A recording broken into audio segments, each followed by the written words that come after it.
Hey! La forme. On se retrouve aujourd'hui pour parler d'une licence de niche qui n'est connue que par quelques savants fous. Non, je déconne, on va causer de l'une des licences qui a rapporté le plus, Pokémon. Mais vous allez me dire, oh grand bourrin Ryusta, il y a des tonnes de sujets à discuter, lequel as-tu décidé de choisir? Ne t'affole pas, je vais y répondre. On va partir sur une vidéo aussi simple que ma passion est grande. On va causer de nos légendaires et fabulés favoris.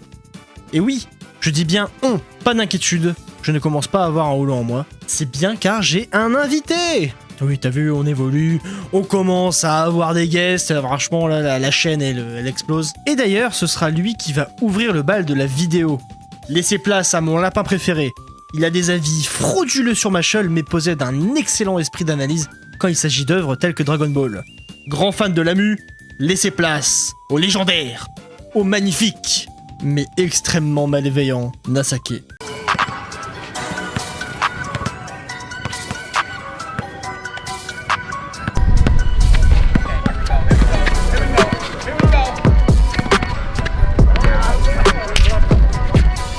Salut, c'est Nasake, quoi de neuf les goats?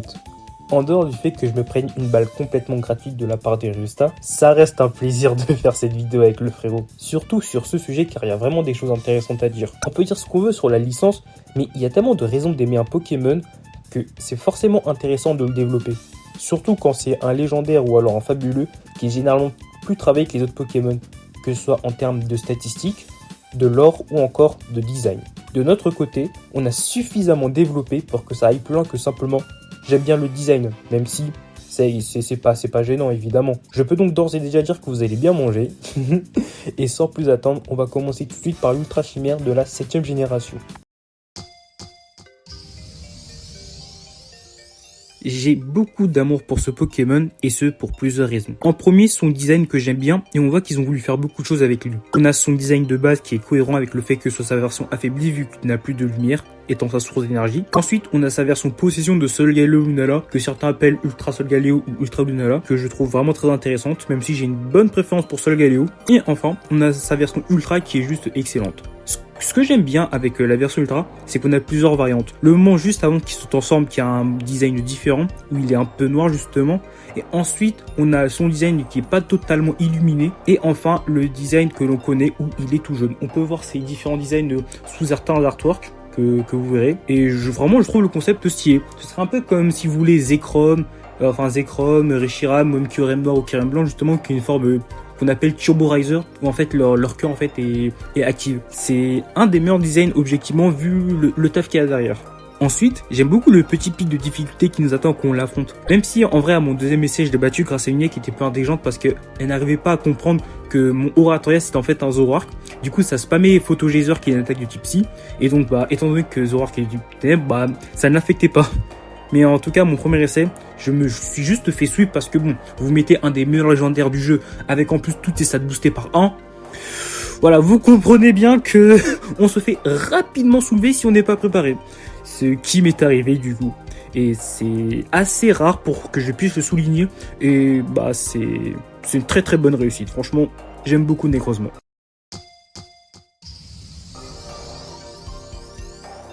Ensuite, le deuxième Pokémon que j'ai envie de vous présenter, c'est Diancie.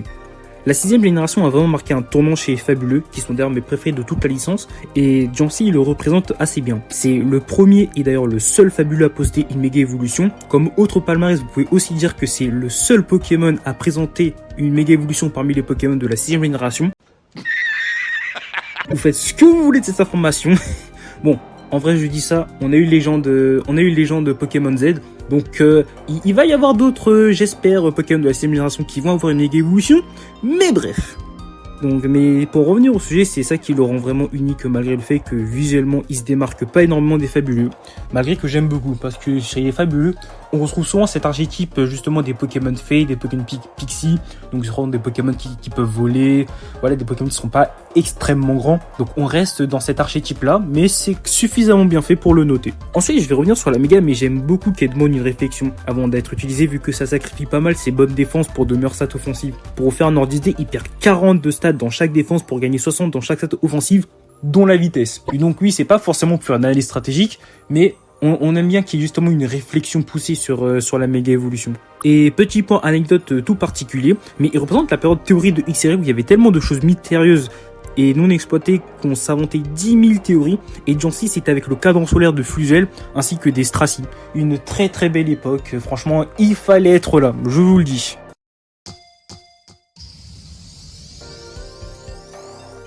Le prochain Pokémon dont j'ai envie de vous parler, c'est Arceus, le dieu des Pokémon.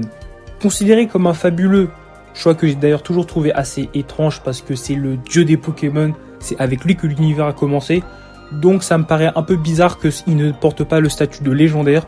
Il aurait même presque mérité un statut supplémentaire, mais bon, c'est pas ça qui va m'empêcher d'apprécier ce Pokémon. Oui. Je trouve que c'est un Pokémon qui a beaucoup de prestance. Son principe d'avoir tous les types est super cool, avec son talent multitype, et les jeux qui se centrent sur lui, que ce soit par exemple en spin-off Pokémon Conquest ou en jeux principaux Pokémon Legend Arceus, l'ont vraiment bien utilisé.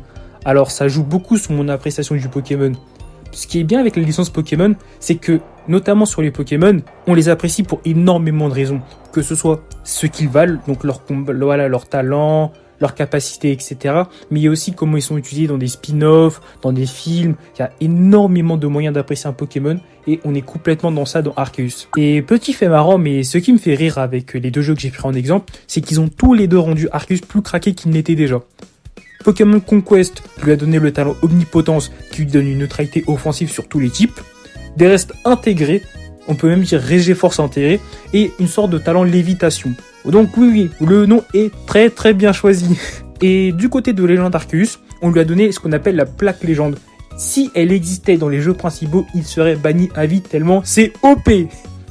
Alors pour vous expliquer ça un peu grosso modo, la plaque légende, ça fait que le jugement d'Arceus va prendre le type qui est super efficace face au Pokémon, et Arceus va prendre le type qui non seulement est super efficace face aux Pokémon, mais en plus lui offre une neutralité, enfin une faiblesse face aux Pokémon.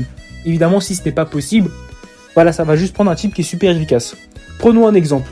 Si on est face à un type feu, il pourrait prendre le type sol, comme ça il est super efficace, mais l'ordinateur va réfléchir de manière différente. Il va voir que oui, type feu, il y a quoi? Type feu, c'est pas très efficace sur le type roche, donc il va prendre le type roche, donc type roche super efficace face au type feu, mais à l'inverse, le type feu pas très efficace face au type roche. Et c'est abusé. Et je l'admets, des fois ce genre de power creep, ça me met très très bien. Et c'est entièrement mérité pour le dieu des Pokémon. Donc je valide à fond. Arceus, tu es un GOAT.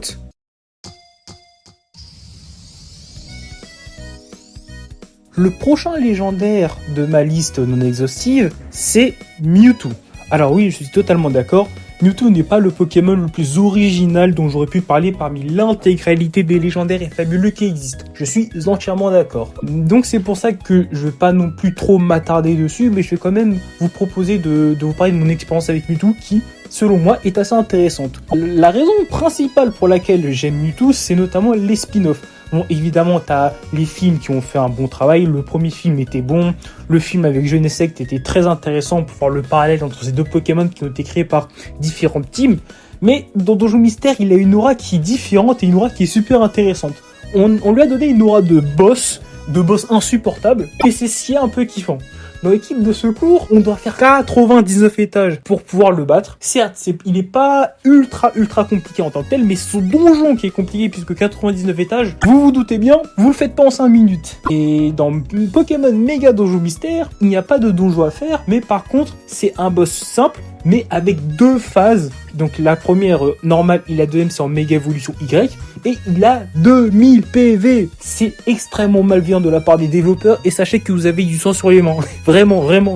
Et voilà mon expérience avec Mewtwo, Pokémon que j'apprécie énormément, que je trouve extrêmement stylé, que ce soit sur son histoire ou bien que ce soit sur son design. Et même si on en a trop bouffé, on ne parle jamais assez de Mewtwo.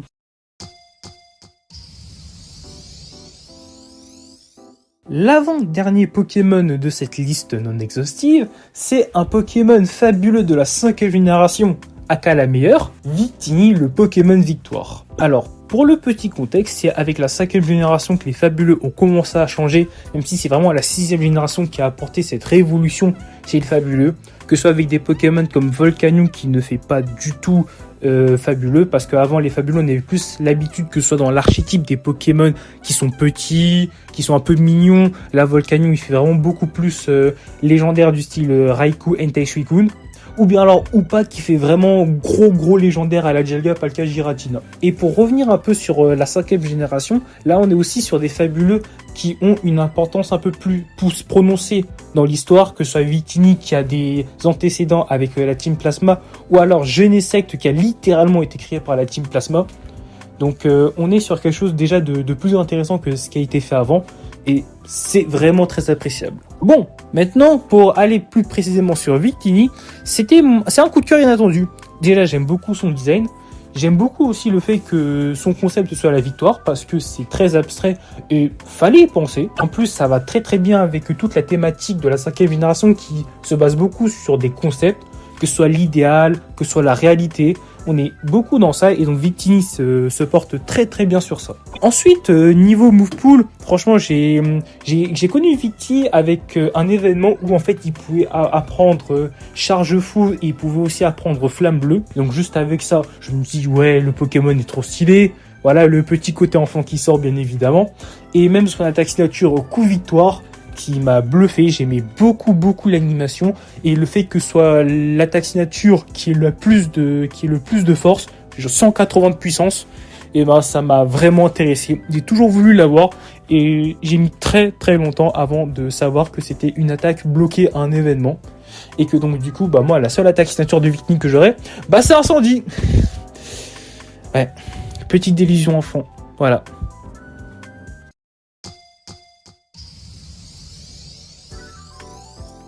Et enfin, pour finir cette liste non exhaustive de Pokémon légendaires fabuleux, je vais choisir Groudon de la 3e génération. Alors ce qu'il faut savoir, c'est que j'ai toujours été team Groudon par rapport à Kyogre, et c'est notamment pour ça que quand il a eu sa forme primale et qu'il enterrait la carrière de la Baden bleue, j'étais le plus heureux des hommes. Parce que oui, il y avait pas mal de choses qui n'allaient pas dans le kit de Groudon de base, et qui faisaient qu'il était de 1, beaucoup moins fort que Kyogre, et en plus moins réussi en termes de game design. Par exemple, le fait qu'il n'ait pas le type feu, alors que le gars il invoque le soleil, il est lié au magma, terre, etc. Pour moi, ça n'avait juste pas de sens. Heureusement, ça a été réglé. Et en plus, il n'utilisait même pas très bien finalement sa météo. Donc, ça n'avait pas de sens. Alors que là, enfin, c'est excellent, c'est stylé. Donc, on a été récompensés, nous, les fans de Groudon. On a beaucoup souffert, on a beaucoup souffert, mais on a été récompensés. Vous voyez, c'est ça de la fidélité. Mais bref, je m'égare. Et pour comprendre un peu aussi mon affect avec Groudon, déjà de 1, je prends toujours un Pokémon feu dans mon équipe, que ce soit le starter ou bien alors un Pokémon. Donc voilà, c'est évident que Groudon, ça me correspond. 1 + 1 = 2, type feu et Nazake égale Groudon. Voilà, c'est logique. Et ensuite, alors la deuxième raison qui explique mon affect, c'est les Pokémon Donjon Mystère. Et oui, on y revient. Donc, encore. Ça fait beaucoup là, non? Vous vous doutez bien de l'affect que j'ai pour cette licence. Mais bref, mais dans les Donjons Mystères, il a été très bien représenté, je trouve. Dans Équipe de secours, j'ai beaucoup aimé à quel point on a construit son mythe justement pour nous expliquer à quel point c'était le boss à abattre. Même la team qui nous est supérieure va en premier. On nous fait bien comprendre que c'est une menace mondiale. Et côté explorateur du ciel, on nous fait bien comprendre que c'est un Pokémon qui a énormément marqué l'histoire. Au point que même Krell va décider de créer une image de Groudon pour effrayer tous ceux qui voudraient entrer au lac des brumes. Ce qui est une très belle idée de narration, et donc ça a totalement pris sur moi. Et petit fait bonus, mais j'aime énormément son design, surtout en primo où pour moi c'est un des meilleurs designs de légendaire. Voilà.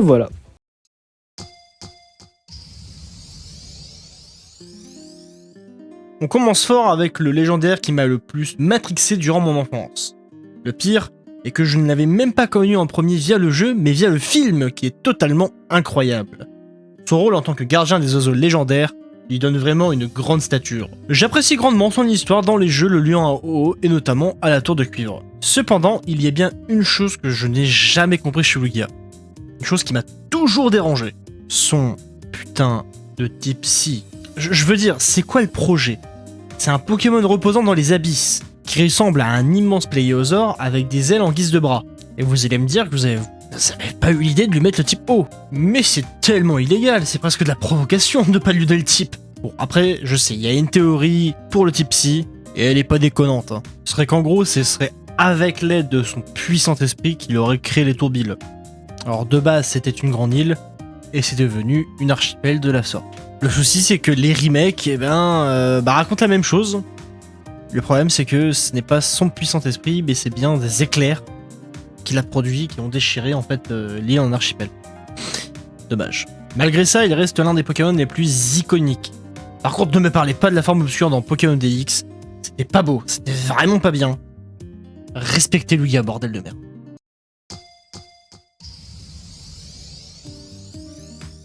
Un de mes plus gros coups de cœur niveau Pokémon fabuleux.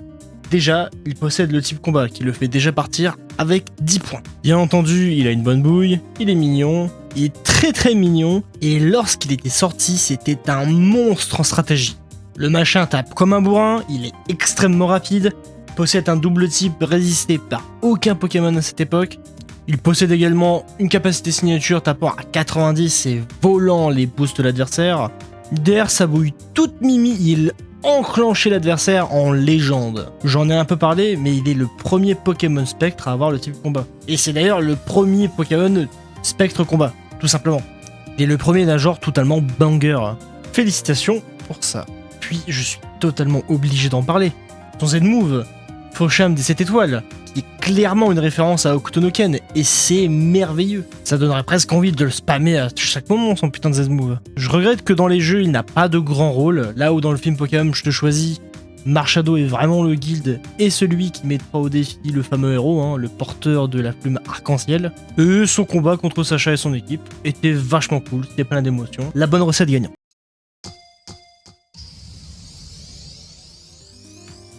Pour rester sur la rubrique mignon, c'est Hoopa que j'appelle sur la scène. Une très bonne inspiration bien trouvée, se basant sur les djinns, issus du folklore arabo-musulman. La frontière entre son mode enchaîné et déchaîné est excellente. Il passe d'un petit être espiègle et mignon à la malveillance suprême.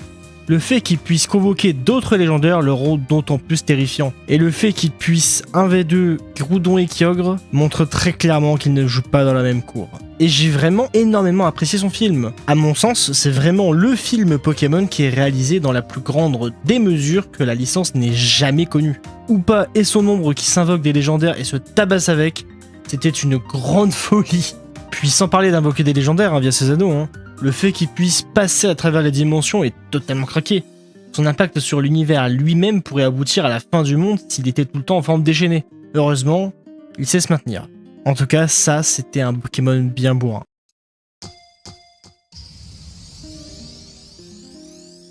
Alors, de base, je voulais en parler uniquement d'un seul, puis je me suis dit qu'ils fonctionnent tellement bien ensemble, autant foutre les trois dans le même panier. Donc, Boreas Fulguris et Démétéros. J'adore leur concept, bordel. Déjà, le style génie leur va excessivement bien.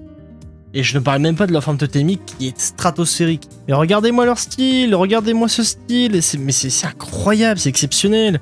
Les mecs ont un charisme, il y a aucune limite. De plus, leur inspiration à leur forme avatar venant des kami, donc des divinités ou esprits du folklore japonais, est vraiment bien trouvée. Tout comme leur forme totémique inspirée des gardiens des points cardinaux. Leur apparition dans le jeu est excellente dans le sens où ça a un impact sur l'environnement. En effet, après avoir récupéré les 8 badges, vous allez chez la réceptionniste de la route 10. Elle vous parlera de grosses perturbations météorologiques, et en sortant, c'est bien Boreas que vous verrez et qui fuira. À partir de là, en fonction des horaires ou des saisons, le vent se mettra à souffler sur certaines routes, à l'endroit où il pourra apparaître. J'adore quand un Pokémon légendaire a des conséquences sur son environnement. Pour moi, ça crédibilise et ça renforce le côté légendaire d'un Pokémon. Ici, des forces de la nature d'Unis.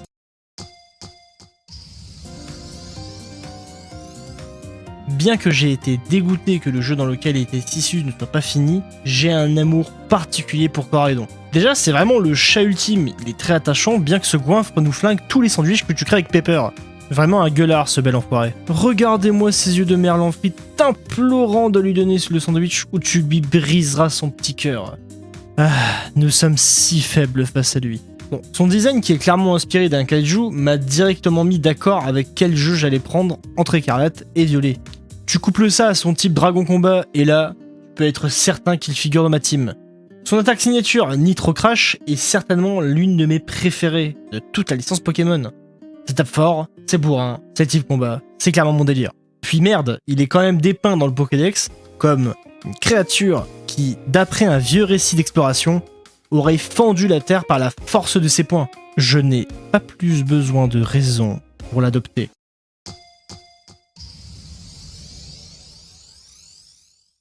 Kyurem. Certainement à mes yeux l'un des légendaires les plus intéressants de toute la licence Pokémon. En plus de faire partie de la meilleure génération, son introduction est très bien pensée. Mais en quoi, vous allez me dire? Eh bien, cette petite dame, à Entrelasque, vous dit qu'elle a une histoire à vous raconter, mais elle le fera une fois la nuit tombée. Elle expliquera alors les origines d'Entrelasque, notamment en parlant d'une légende, celle d'un immense monstre sortant d'une grotte la nuit. Et ce monstre kidnapperait quiconque sortirait la nuit. Mais voilà, elle le dit bien, ce n'est que le folklore de la ville. Cependant, il est à noter que même maintenant, tous les habitants rentrent chez eux à l'approche de la nuit. Je pense qu'on en tient là concrètement l'une des choses que j'adore chez Kyurem.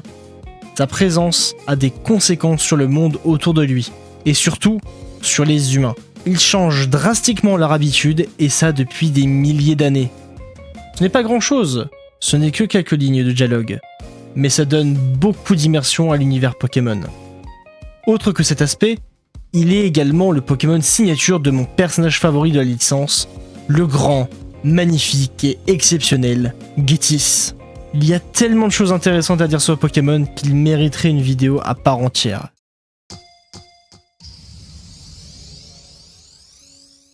Et c'est donc sur ça que va se finir cette liste non exhaustive de mes légendaires / fabuleux préférés. C'était un plaisir de faire cette vidéo avec le staff. Franchement, merci beaucoup pour l'invitation, mon frérot. Et je vous dis au plaisir pour une nouvelle apparition. Salut, salut! Bon, on a fait le tour de nos Pokémon favoris, en tout cas de nos Pokémon légendaires favoris. C'est une vidéo que j'ai adoré réaliser avec le frérot Nasake. C'est toujours un plaisir de te causer et d'échanger avec toi, mec. D'ailleurs, n'hésitez pas à le suivre sur Twitter. Il a des bons avis, sauf sur Machel, et réalise de très bons threads sur de multiples sujets allant du Pokémon à Urusei Yatsura. C'est dire à quel point le type touche à tout.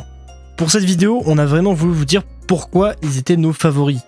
Donc en effet, il peut manquer des explications, que ce soit sur le lore du Pokémon, de ses inspirations ou bien de son histoire stratégique. Car ce n'était tout simplement pas le sujet de la vidéo. Mais qui sait? Peut-être un jour il y aura des vidéos lore Pokémon sur cette chaîne. Ne sait-on jamais. Sur ce, on se retrouve pour une prochaine vidéo. Que vos aventures se passent à merveille. C'était Ryusta.